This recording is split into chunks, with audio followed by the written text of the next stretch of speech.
Very good evening students. I welcome all of you to the channel Swatika Chemistry Tutorials.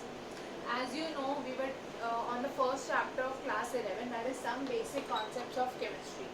So today this is the third lecture of the chapter and we are going to start with the next topic, that is empirical masses and molecular masses, or I can better say it as empirical formula,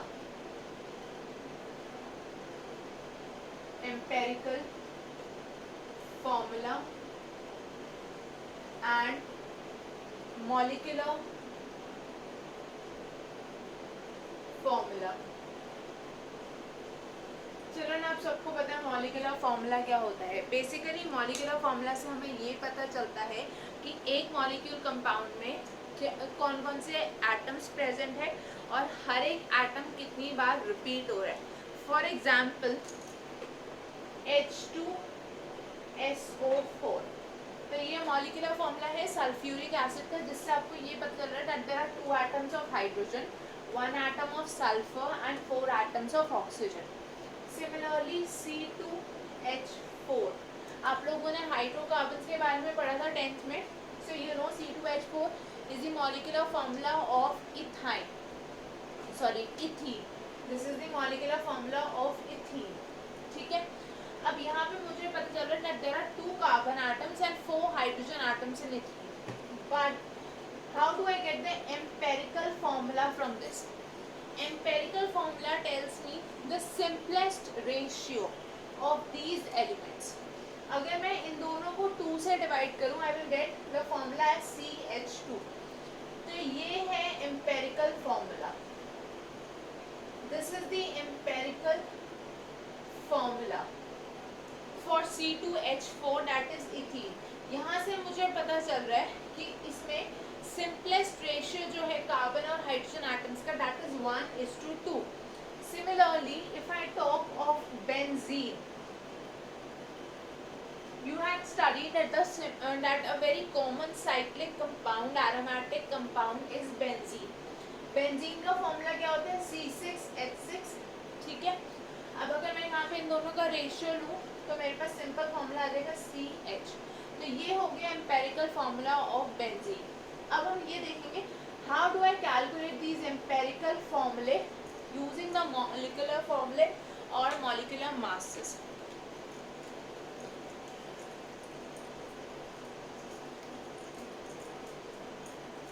Children, in such questions where we are supposed to find out the empirical formula, हमें जो information given होती है हम उस पर थोड़ा सा focus करते हैं. For example, there is a compound that contains only carbon and hydrogen. मतलब वो हाइड्रोकार्बन होगा. हमें पता है hydrocarbons contain only carbon and hydrogen.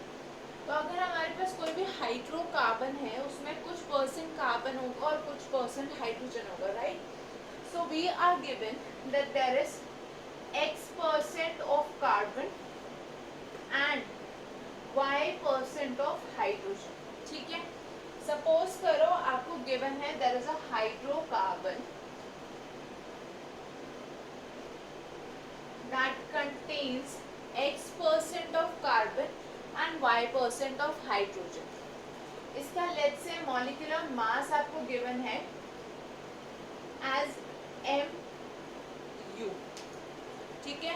इस कंपाउंड का मॉलिक्यूलर मास आपको गिवन है कैपिटल MU. अब यहाँ पे आप क्या करोगे, जो X% और Y% है, I can assume that I have 100 gram of the compound. ठीक है. मेरे पास अगर टोटल 100 ग्राम कंपाउंड है तो मैं बोल सकती हूँ इसमें से X gram will be carbon and Y gram will be hydrogen, right? अगर 100 ग्राम टोटल कंपाउंड है उसका X% इज कार्बन, मतलब X ग्राम कार्बन हो गया, एंड Y% इज हाइड्रोजन, मतलब Y ग्राम हाइड्रोजन हो गया. ठीक है. अब इसको हम कन्वर्ट करते हैं इनटू नंबर ऑफ मोल्स. तो नंबर ऑफ मोल्स हमें पता है क्या होते हैं, मास और weight upon the molar mass, right? So we will have X/12 mole for carbon, right, and Y/1 mole for hydrogen. ठीक है. हमारे पास कार्बन और हाइड्रोजन के मोल्स आ गए. X/12 y/12 for carbon and y/1 for hydrogen. अब इन मोल्स का हम मोलर रेशियो निकाल सकते हैं.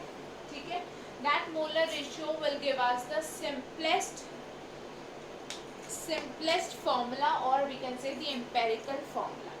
अब इसी को हम एक न्यूमेरिकल या एक एग्जाम्पल के थ्रू समझते हैं. So there you will be given certain values and then you will understand what is the use of this molecular मास.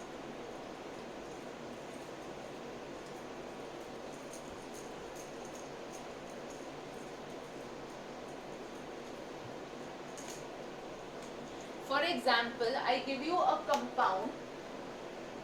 मैंने आपको एक कंपाउंड दिया जिसमें the information that is given to you is there is 4.07% of carbon. Okay, sorry 4.07% let's say hydrogen given है हमें. Then we are given 24.27% of carbon. ठीक है, and we have been given 71.65% of Cl chlorine. और इस compound का जो molecular mass है, ये हम बोल सकते हैं मोलर मास भी गिवन हो सकता है हमें, and we could also be given the molecular mass. So जो इसका मोलर मास है that is given to us as 98.96 gram.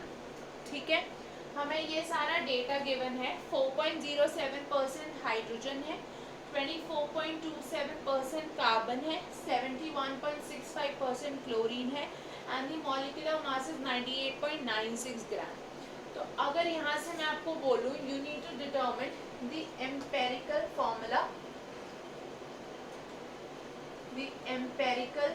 Formula and the molecular formula. ठीक है, ये दोनों चीजें क्या है, ये अननोन है. These are unknown and you need to determine these two, the empirical formula and the molecular formula. So let us proceed with the question और स्टेप बाय स्टेप हम देखते हैं कि हमें एग्जैक्टली इसमें करना क्या है. So step 1, we will assume that we have 100 gram of the compound. ठीक है, जो भी हमें कंपाउंड गिवन है जिसका हम एम्पेरिकल और मॉलिक्यूलर फॉर्मूला कैलकुलेट कर रहे हैं, हमने अज्यूम कर लिया कि हमारे पास 100 ग्राम वो कंपाउंड अवेलेबल है. मतलब मैं ये बोल सकती हूँ I have 4.07 gram of hydrogen. ठीक है, I have 24.27 gram of carbon and I have 71.65 gram of chlorine. Okay, so next step what do we do after this? We calculate step number 2 में we calculate the number of moles. So number of moles के लिए हम क्या करेंगे, hydrogen के moles हो गए 4.07 divided by 1. आपको पता हाइड्रोजन का जो एटॉमिक मास होता है वो 1 होता है. So we will have it as approximately 4.07 mole, right? Carbon के लिए it will be 24.27 divided by 12, which is the atomic mass of carbon. The answer will come out to be approximately 2.02 mole. ठीक है, answer क्या आ गया 2.02 मोल. और अगर मैं क्लोरीन के लिए निकालूं then it will be 71.65 divided by, हमने कल ही पढ़ा था दैट क्लोरीन का जो एटॉमिक मास होता है that is 35.5 U. So again the answer will be approximately 2.02 mole. आप ये सब कैलकुलेशंस करके देख सकते हैं, you will get the same answers. Okay, now moving to the next step. Step 1 में क्या करा, अज्यूम करा 100 ग्राम कंपाउंड है, तो जो जो परसेंटेजेस है उतना ग्राम हर एक एलिमेंट प्रेजेंट होगा. स्टेप 2 में we calculate the number of moles using their atomic masses. Coming to step number 3 now.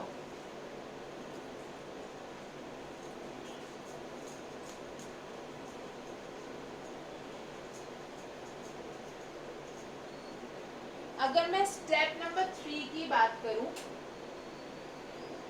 हम क्या करते हैं, we calculate the ratio of the moles. That means we calculate molar ratio, हम इसमें molar ratio calculate कर लेंगे। तो हमारे पास क्या आ जाएगा, एन एच मतलब number of moles of hydrogen to the number of moles of carbon to the number of moles of, or I can better explain it as dividing each of these by the smallest number। तो हम क्या करेंगे, hydrogen के लिए this will be 4.07 divided by 2.02 which is approximately equal to 2। ठीक है, जो smaller ratio होगा उससे डिवाइड कर लेंगे, जो स्मॉलर नंबर होगा। कार्बन के केस में 2.02 by 2.02 which is equal to 1, और Cl के केस में ये हो जाएगा 2.02 divided by 2.02 which is equal to 1। So we have the molar ratio NH is to NC is to NCl as 2 is to 1 is to 1। ये हमारे पास आ गया इन तीनों का सिंपलेस्ट रेशियो, जब हमने इनको डिवाइड कर दिया बाय द स्मॉलेस्ट नंबर और स्मॉलेस्ट नंबर ऑफ मोल्स। तो यहाँ से अब हमारे पास कार्बन का एक एटम प्रेजेंट है, तो हाइड्रोजन के 2 प्रेजेंट होंगे एंड Cl का 1 atom. This is the empirical formula, this is the empirical formula of the given unknown compound। ठीक है, I hope it is clear। I'll repeat these 3 steps। First, हमने assume करा हमारे पास 100 ग्राम compound है, तो हमारे पास हर एक का मास आ गया, हर एक एलिमेंट का। सेकेंड में हमने नंबर ऑफ मोल्स कैलकुलेट करे by dividing by there atomic masses. And third step में हमने क्या करा, हमने लोएस्ट नंबर ऑफ मोल से डिवाइड करके मोलर रेशियो कैलकुलेट करा। ये जो सिंपलेस्ट रेशियो आएगा that gives us the empirical formula. Now children, moving to the next step, we have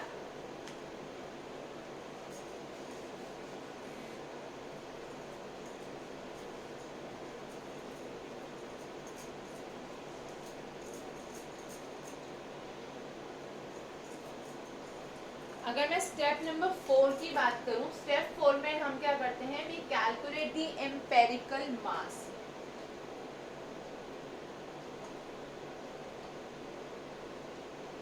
empirical mass या एम्पेरिकल फॉर्मूला मास जब कैलकुलेट करेंगे तो हम ये एम्पेरिकल फॉर्मूला यूज करेंगे, that is CH2Cl।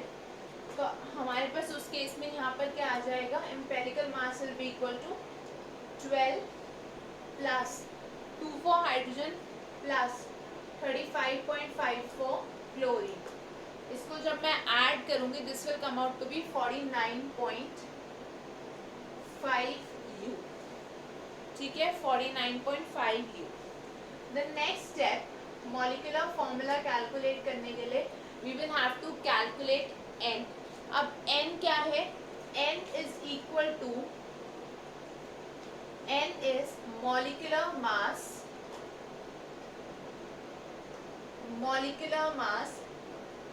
divided by the empirical mass।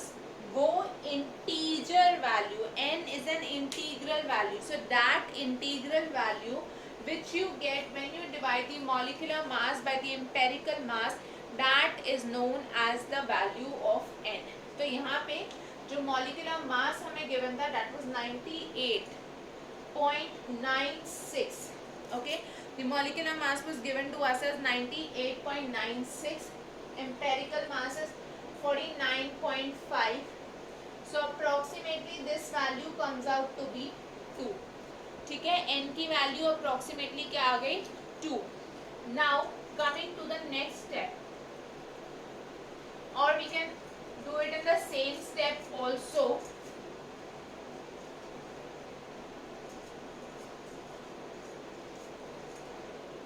जब हमारे पास यहाँ से N की वैल्यू आ गई, then what we can do is we can write it as molecular formula is equal to empirical formula क्योंकि empirical formula क्या है, सिंपलेस्ट फॉर्मूला है, ठीक है, सिंपलेस्ट रेशियो देता है. सो एम्पेरिकल फॉर्मूला इनटू n, मतलब यहाँ पे जो n की वैल्यू आई उससे हमने इसको मल्टीप्लाई कर दिया. So we will be getting it as CH2Cl, जो हमारा क्या था, एम्पेरिकल फॉर्मूला, इनटू 2, मतलब कार्बन डबल हो गया, हाइड्रोजन भी डबल हो गया एंड क्लोरीन भी डबल हो गया. So thus we have the molecular formula as, molecular formula comes out to be C2H4Cl2. I hope this question is clear everyone. हमने एम्पेरिकल फॉर्मूला निकालने के बाद क्या करा, एम्पेरिकल मास निकाला, n की वैल्यू निकाली by the ratio of molecular mass to empirical mass. उसके बाद हमने मॉलिक्यूलर फॉर्मूला कैलकुलेट करा by using empirical formula into n and we get the final molecular formula. Now children, moving forward to the next topic, or before that I would like to give you one question. Actually this question is from the NCERT itself. यहाँ पे हमें empirical formula determine करना है where we have been given the data. So let us proceed with this question.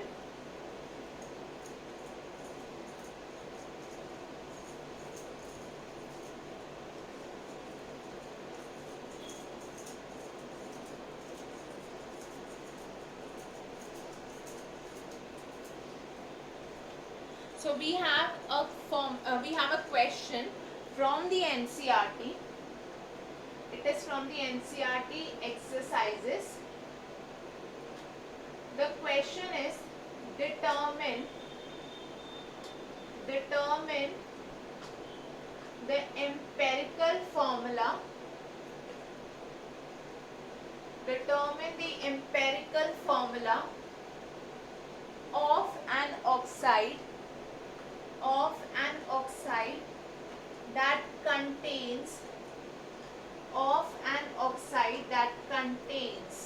अब हमें यहाँ पे क्या गिवन है, ऑक्साइड है, मतलब ऑक्सीजन तो है ही, बट किसका ऑक्साइड है, आयरन का ऑक्साइड है.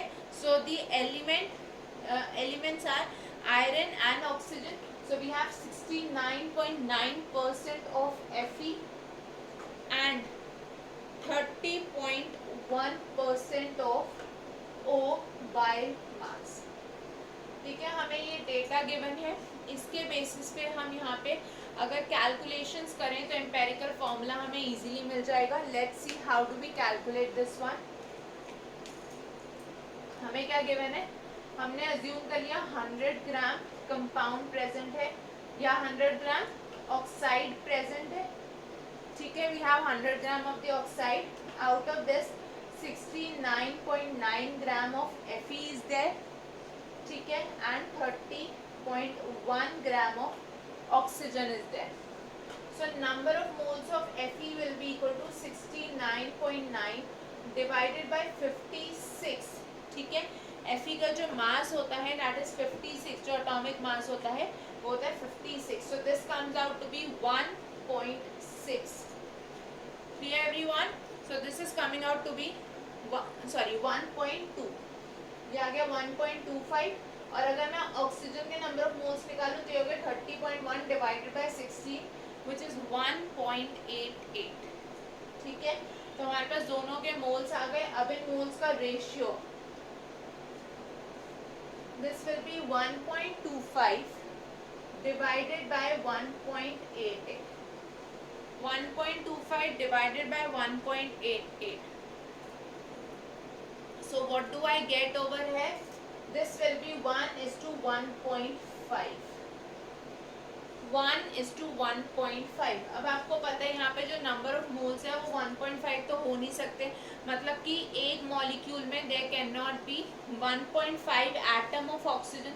ऑब्वियसली जो एटम्स होंगे वो होल नंबर्स में होंगे. सो यहाँ पे हमारे पास 1.5 एटम तो पॉसिबल है नहीं, तो हम क्या करेंगे, we multiply it by such a number that makes this into a whole number. This 1.5 needs to be converted to a whole number. तो जिससे इसको मल्टीप्लाई करोगे उसी नंबर से यू विल मल्टीप्लाई दिस 1. तो you will get the ratio as 2:3. क्या आ गया हमारे पास रेशियो? The ratio comes out to be 2:3. That means we get the formula as Fe2O3. This is the empirical formula of the oxide. I hope children it is clear. I'll repeat it once. हमारे पास 69.9 ग्राम Fe हो गया, 30.1 gram oxygen हो गया. Then we have the number of moles. By dividing by their atomic masses, we get it as 1.25 moles of iron and 1.88 moles of Fe. जब इनका molar ratio लिया, it comes out to be 1:1.5. But we know no compound will contain a fractional number of atoms, so we have to convert this fraction or decimal into a whole number. तो हम इसको 2 से multiply कर देते हैं and we get it as 2:3. So the formula is Fe2O3. So children, this was about the empirical and formula masses. Now we move to the next topic, that is reactions in solutions, or I can say concentration terms. तो अब हम chapter के last but very very important topic पे आ रहे हैं, that is reactions in solutions, और I can better से explain it as concentration terms.